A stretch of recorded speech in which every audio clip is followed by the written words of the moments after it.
In the name of the Father, the Son, and the Holy Spirit. Amen. Amen. Come, Holy Spirit, fill the hearts of your faithful, and enkindle in them the fire of your divine love. Send forth your Spirit, and they shall be created, and you shall renew the face of the earth. O God, who by the light of the Holy Spirit did instruct the hearts of the faithful, grant us by the same Holy Spirit to release what is right and just, and always to rejoice in his consolation through Christ our Lord. Amen. Amen. Amen. A reading from the Holy Gospel according to Saint John. Glory to you, Lord. There was a Pharisee named Nicodemus, a ruler of the Jews. He came to Jesus at night and said to him, Rabbi, we know that you are a teacher who has come from God. For no one can do these signs that you are doing unless God is with him. Jesus answered and said to him, Amen, amen, I say to you, unless one is born from above, he cannot see the kingdom of God. Nicodemus said to him, How can a man once grown old be born again? Surely he cannot re-enter his mother's womb and be born again, can he? Jesus answered, Amen, amen, I say to you, unless one is born of water and spirit, he cannot enter the kingdom of God. What is born of flesh is flesh, and what is born of spirit is spirit. Do not be amazed that I told you, you must be born from above. The wind blows where it wills, and you can hear the sound it makes, but you do not know where it comes from or where it goes. So it is with everyone who is born of the Spirit. The Gospel of the Lord. Praise to you, Lord Jesus Christ. Thank you, Tito Mans. So there's no 3 pointers, no? Tita Lynn, do you have the 3 pointers? Yes. Okay, please go ahead. The 3 pointers for today's Gospel. Number 1, Nicodemus, the Pharisee, was sincerely searching for the truth about the Messiah when he approached Jesus. Number 2, however, he did not have the gift of faith to perceive that Jesus is the Son of God. His mind was prejudiced by his Jewish background, and his heart was too hardened that the truth of Jesus could neither enlighten his mind nor penetrate his heart. Number 3, are there any prejudices in us that continue to blind us to the truth about Jesus and the good news of salvation? Ponder on how you can deepen your love for Jesus, our Lord and Savior. Amen. Amen. Amen. Thank you very much, Tita Lynn. So it's about this gospel, no? Nicodemus was mentioned. In fact, no, this scenario, this gospel, no, was in the movie The Chosen about Nicodemus secretly has been admiring and following Jesus, and then in this gospel, no, Nicodemus, no, secretly came to Jesus, no, at night, and ask many questions, and one of these questions nga itong how can we be born again, kasi he couldn't understand, kaya he really found time to talk to Jesus and ask him many questions. So in many ways, Nicodemus is a great example for us today in our modern world. Ito, gin-connect si Nicodemus sa today, no, sa modern world natin. More and more in most secular world cultures, being a follower of Jesus is looked down upon. It's true, kaya nga ang dami all over the world may mga persecution of Christians. Then we were looked down upon. This is especially true if you choose to live your faith openly and believe all that the Gospels teach. Yun. Many Christians find that living their faith openly, especially within the workplace, this is very true. Especially dito,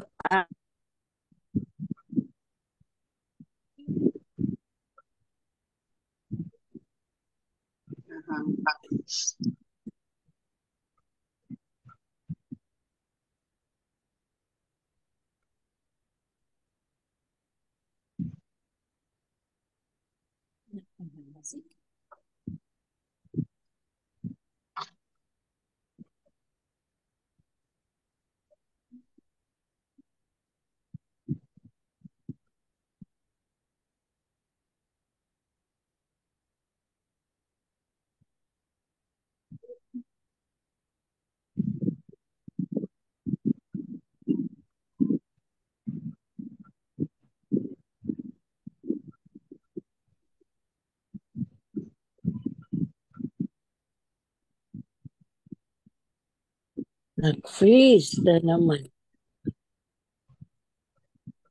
Sente. Freeze. Hina internet. Mahina. Go lang sa Iloilo daw. Yeah. That's why. Katulad kanina. Ayan na. sorry, I was disconnected. Yes. So, yeah. So anyway, we spoke about Nicodemus, secretly admiring Jesus and really following him, no? And then he really took time, no? In this gospel, no? At night to ask to meet Jesus and ask so many things. And then Nicodemus is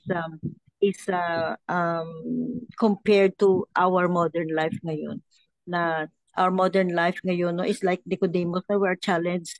There are so many challenges, no. We cannot openly discuss our Catholic faith in the workplace, in a civic or social gatherings, no.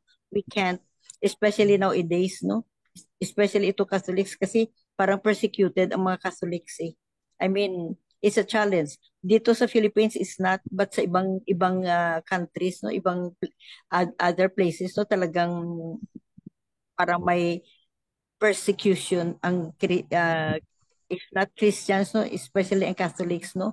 Ang iba is very subtle lang, pero we can feel no na sometimes, no, cold shoulder ang approach nila if you speak about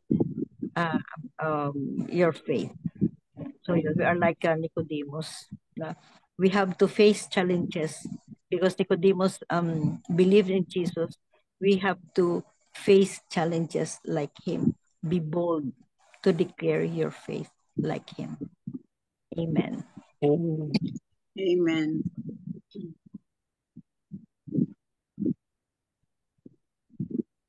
Whoever is ready. Yeah, I want to clarify things. Nicodemus was not understanding on the answer of Jesus that the one who is born of the Father in heaven and spirit and water will be the one who is that which will be born again. He couldn't understand it. And I've read through one of those readings before this, that what the meaning of what the one born in water and spirit is, when we are baptized, that's when we are born in spirit.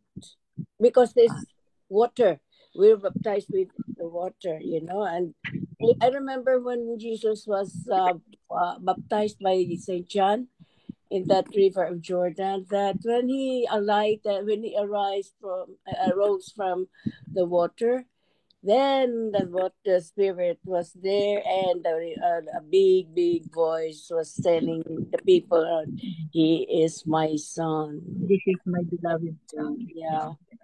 Yeah. So that is a very challenging word from the Lord Jesus Christ. But who are we to interpret it the way He wants that interpretation to be given to us? No. Yeah. One who is born in water and spirit, and through baptism, were born again. Jesus was referring to the sacrament of baptism. Baptism, oo. Thank you, Beck. You're welcome. Tito Mans or Tita Bell. Good evening, Sabine. Good evening, Sabine. Okay. Good evening, good evening, everyone. Good evening. So, Forever is ready. It's not easy. This gospel, no? The interpretation of this gospel is not easy. So, may ibang depende sa homilies na follow natin ba. So what I was telling you was from the gospel and reflections from Daily Gospel Catholic Daily Gospel and Reflection. Okay, I want to share a little about the gospel. Baptism by water was our individual entry into Christianity, but we need to be constantly born again and be rebaptized into the spirit and passion of Christian community living. We need the baptism of the Holy Spirit again and again to be a part of a community of believers where we cannot practice our faith alone. Now also we can see in the first reading the community of believers gathered to pray together. And as we prayed, the place where they were gathered shook, and they were all filled with the Holy Spirit. He became the kingdom of God. He became empowered to continue the works of Christ. So let us be active in our faith community and be a people of the Holy Spirit. So having a community, because I have a community, sa CFC called Calls for Christ, Handmaids of the Lord. So in every CLP we give, like Karon, we started our Christian Life program, Orientation and Talk 1. We have a module in Talks 6 and 7, Preparation of the Baptism of the Holy Spirit. So, ako kaniro nga sharing nakayon ko is how important to have community, because that module also, the participants, we have to prepare for them for that module nga we have the gift of the Holy Spirit. And it's also confirmed the first reading that the disciples of Jesus gathered and they were gifted by the Holy Spirit, and the Holy Spirit has, di ba, 7 gifts or more, 7 gifts. So 7 gifts of the Holy Spirit. Also, our community, even though we're in Zoom, so we're so blessed to have this community also of sharing, the Bible every day. And that is, I was one also that kinahanglan yun data, we need the baptism of the Holy Spirit again and again. So kana lang I can share. Thank you. Thank you. Thank you. Yeah, very true. Tito Mans? So, yun na yun, nasabi na. Very simple lang naman yung gospel. Pero, mabigat ang challenge dito. Binyagan ka nga, okay. Isang, yun, parang requirement para makapunta ka sa langit. Pero, ang tanong is makakapasok ka ba? Yan. Ano bang kailangan gawin? Okay, binyagan ka. Karamihan nga, binyagan. Tapos, kasal. Tapos, living. Hanggang doon.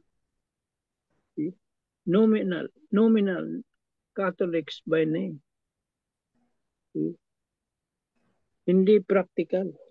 Mahirap yun. Nandoon ang challenge being a practical Catholic. You are baptized, but it doesn't stop there. Doesn't end there. Marami kang dapat gawin. That's true, Tito Manny. Do we need confirmation? Yeah. Kasi yung iba may, 'di ba sa atin yung ating yung usual natin after baptism, you need to be confirmed. Ang kaso, yung anak ko na baptize, hindi na confirm kasi na-busy nga ako. Tapos science high, hindi pala sila nag-ano ng mga ganyan. Yung dalawa ko nasa Catholic school, so na-confirm. Itong sa science high, hindi.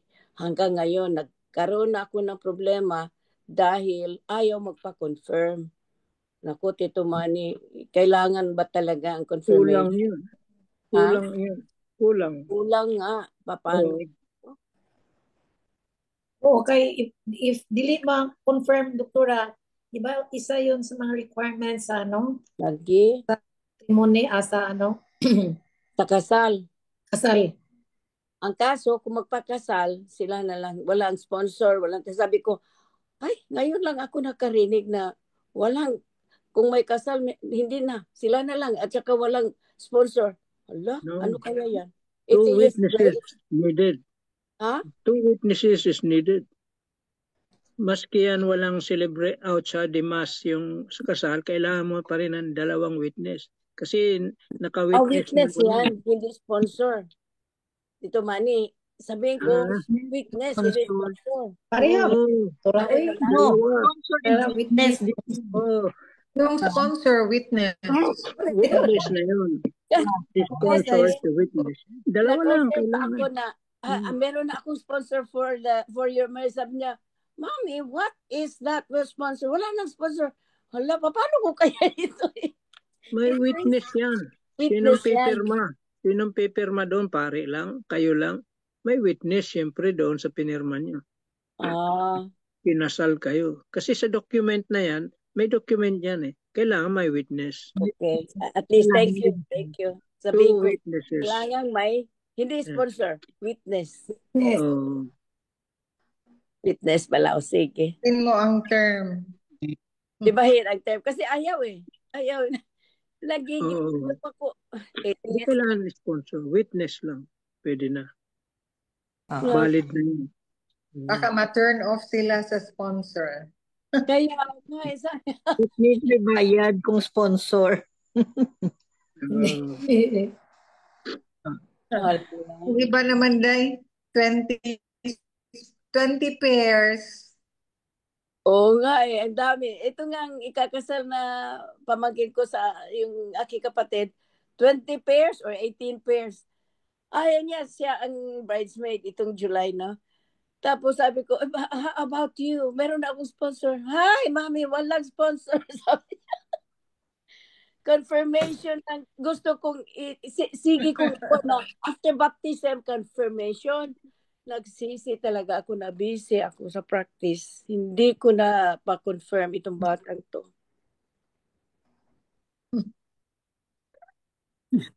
Meron any other reflection? Any other reflection? Ewan ko ba? Holy Spirit na lang mag-ano. Siya ang miracle worker. Sabi ko, Lord, ano ko na lang sa'yo, kailan ko kaya ito magpa-confirm? Yeah. At saka, so anyway, no, persecuted ang mga Christians.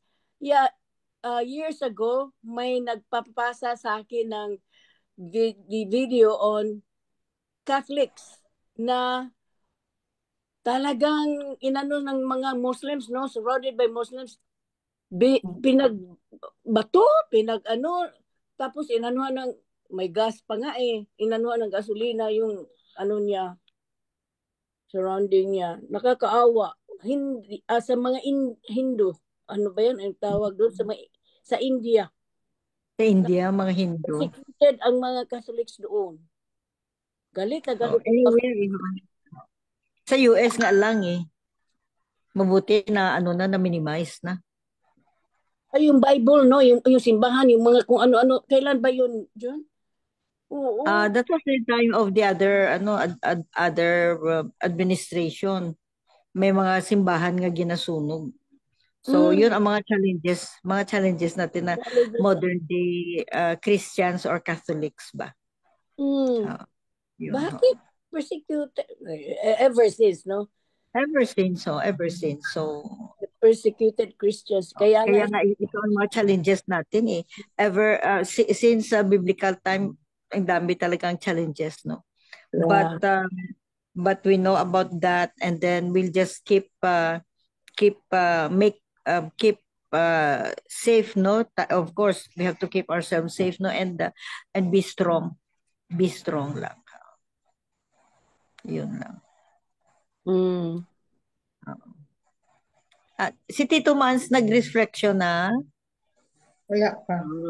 Oo, yung sinasabi niyong persecution, si Jesus mismo nasabi, you will be persecuted. Yeah, you will be persecuted. No one is exempted dyan. Hindi nga Christian, Catholic, you will be persecuted. Kasi siya pinersecute eh.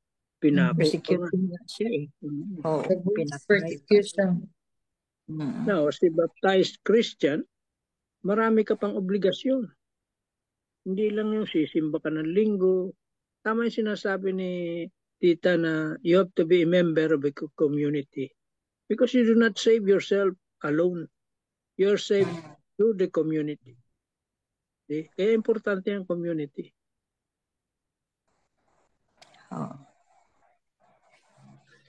Hindi pwedeng ikaw lang mag-isa masave mo sarili mo ba? Ano ka?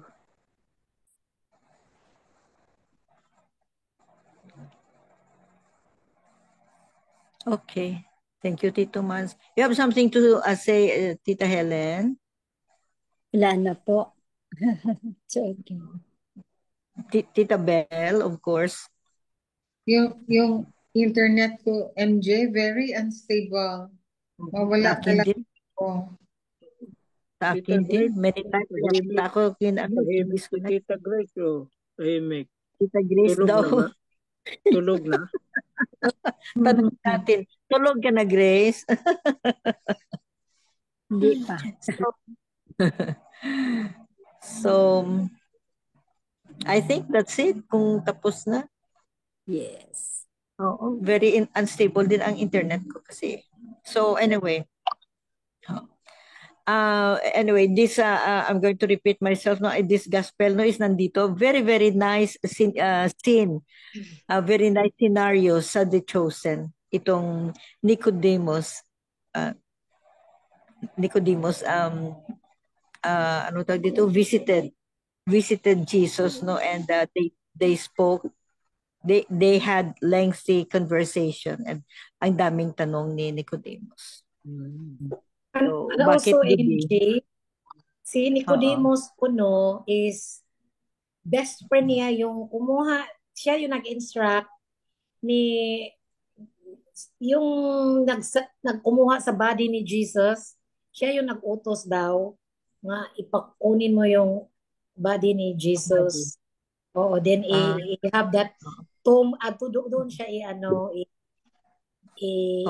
lubong ba? Oo. Kasi siya, kanang highest, si Nicodemus, ilado sa time ni Jesus. It is popular. And secretly lang, ipalo siya ni Jesus. And then when Jesus died, yung Saint Joseph ba yun? Yung isang Joseph na Arimatea. Arimatea. Siya yung best friend siya ni Nicodemus. He instructed Nicodemus to get the body of Jesus na bigyan ng doon siya burial niya.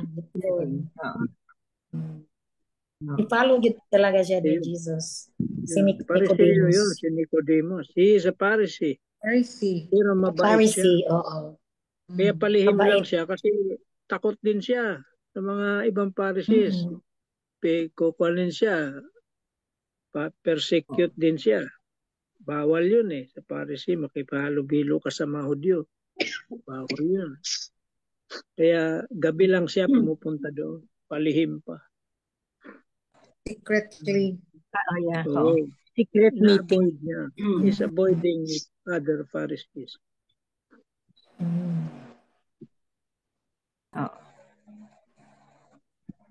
Amen. Amen. Amen. Amen. Thank you very much for this nice reflections, gospel reading. At Miga Belen. Yes, okay. Dear Lord, thank you for your endless forgiveness and mercy. Thank you for never leaving us lost in our sins, but reaching out to draw us back to your heart. Holy Spirit, help us to receive your grace. In Jesus' name, amen. Amen. Amen. Amen. And all together, please, glory be to the Father, Glory be to the Father, Glory be to the to the Son, Father, and the to the Holy Spirit. Spirit, It was as As it it was was in in the the beginning, beginning, is now now, now, and ever shall be, world Shall without be world end. without world. end. Amen. Amen. Amen.